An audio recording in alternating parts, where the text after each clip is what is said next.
सुप्रभातम। मैं मेघा गुप्ता, सहायक आचार्य संस्कृत, राजकीय महाविद्यालय बूंदी। किरातार्जुनीयम प्रथम सर्ग, श्लोक संख्या 5। सच कहने में भय की आशंका है तो चुप रहना ही श्रेयस्कर है। इस आशंका का समाधान करते हुए प्रस्तुत पद्य में महाकवि भारवी वनेचर मुख से कहते हैं,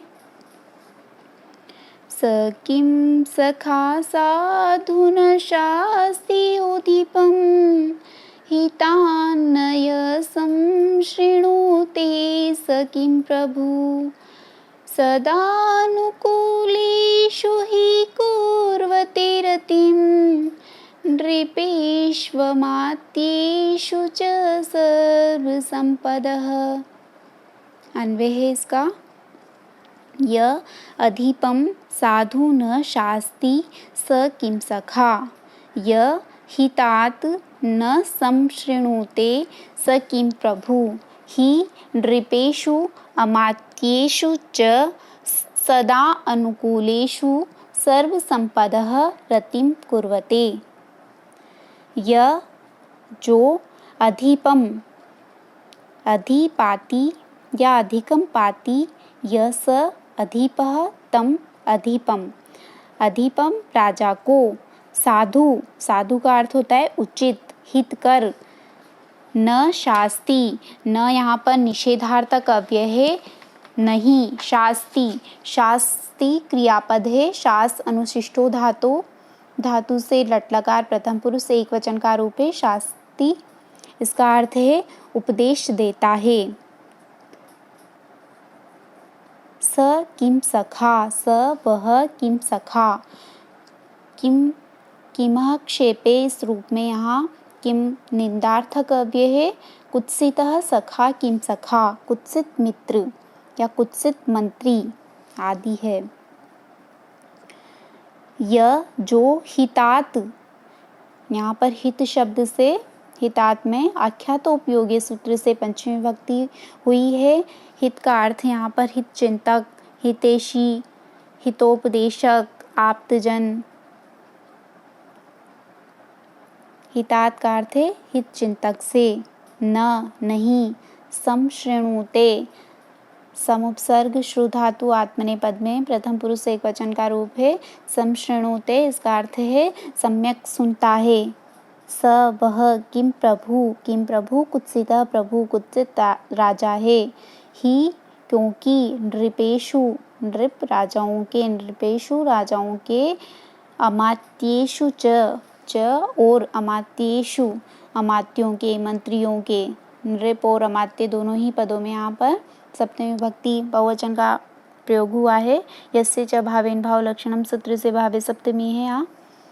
सदानुकूलेषु, सदा प्लस अनुकूलेषु दीर्घ संधि है, हमेशा अनुकूल रहने पर ही। सर्व संपदः, सर्वाः संपदः, सर्व संपदः कर्मधारय समास है।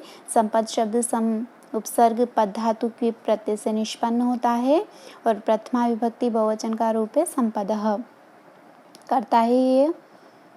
रतिम रम धातु तीन प्रत्यय रति शब्द बनता है और ये कर्म है, इसलिए यहाँ द्वितीय विभक्ति एक वचन का रूप है रतिम। रतिम का अर्थ, रति का अर्थ होता है प्रेम। कुर्वते, कुर्वते क्रियापद है, क्री धातु से आत्मनेपद में लट लकार प्रथम पुरुष बहुवचन का रूप है कुर्वते करती है। तो इस पद्य का अर्थ हुआ, यह जो अधिपम राजा को, साधु न शास्ति हितकर उपदेश नहीं देता है। स किम सखा, वह कुत्सित मित्र या कुत्सित मंत्री है, दुर्मंत्री है। यह हितात जो हित चिंतक मंत्री आदि की बात न संशृणुते नहीं सुनता है। स किम प्रभु, वह कुत्सित राजा है।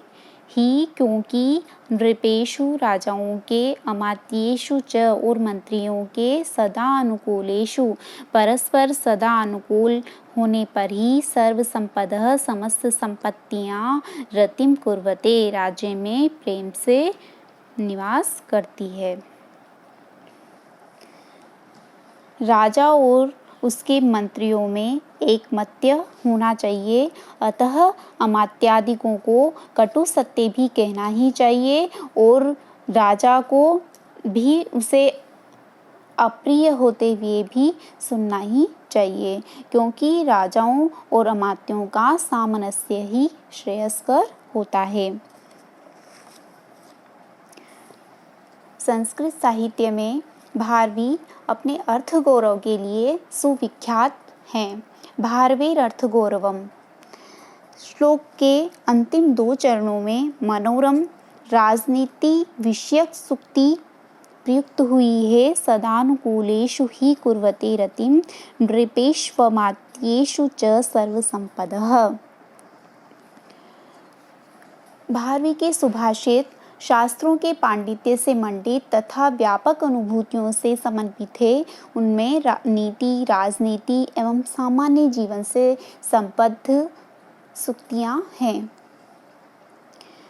यहाँ पर सर्व संपत्ति सिद्धि रूप कार्य के द्वारा राजा और मंत्री दोनों में अनुकूलता रूप कारण का समर्थन होने से अर्थांतर न्यास अलंकार का प्रयोग हुआ है और प्रस्तुत पद्य वंशस्थ छंद में निर्मित है। निग्रहानुग्रह समर्थ प्रभु के समक्ष प्रिय कथन संभव न हो तो चुप रहकर निग्रह से बचे रहना चाहिए। यह राजनीति का प्रथम पक्ष है और राजा के निग्रह अर्थात दंड भय से चुप रहने वाला अथवा सत्यापलाप करने वाला अमात्यादि सेवक निंदित होता है और निंदा मरणादतिरिच्यते। अतः राजा के द्वारा होने वाले निग्रह को स्वीकार करके भी अमात्यादिकों को यथार्थ सत्य का कथन करना चाहिए। यह राजनीति का द्वितीय पक्ष है। इन 2 पक्षों में महाकवि भारवी द्वितीय पक्ष का समर्थन यहाँ दूत मुख से करता है। अप्रिय यथार्थ कथन जन्य राज निग्रह से बचने के लिए पूर्व श्लोकों में गुप्तचर ने पूर्वानुमति और क्षमा मांग लेने पर भी अब यहाँ राजा को भी उसके कर्तव्य से दूत के द्वारा भारवी अवगत कराते हैं कि अमात्यादिकों की अप्रिय किंतु हितकर बातें न सुनने वाला राजा भी निंदित होता है। अतः राजा और अमात्य दोनों को बड़ी खूबी के साथ शिक्षा देने में महाकवि भारवी यहाँ सफल हुए हैं। सखा और प्रभु शब्द के पूर्व किम शब्द को जोड़ा है, उसे अलग करके किम सखा किम सखा, क्या वह भी सखा है जो सदुपदेश देने में डरता है। किम प्रभु, क्या वह भी प्रभु है, वह भी राजा है जो सदुपदेश सुनने में आनाकानी करता है अथवा नाराज होता है, अर्थात नहीं है। न वह सखा है और न वह राजा है। यह गंभीर अर्थ ध्वनित करने की अनोखी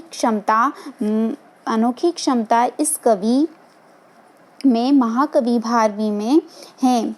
दक्षिण भारत के सुप्रसिद्ध टीकाकार मल्लीनाथ ने भी अपनी किरातार्जुनीयम महाकाव्य की टीका घंटापथ में भारवी की इसी विशेषता को देख करके कहा है।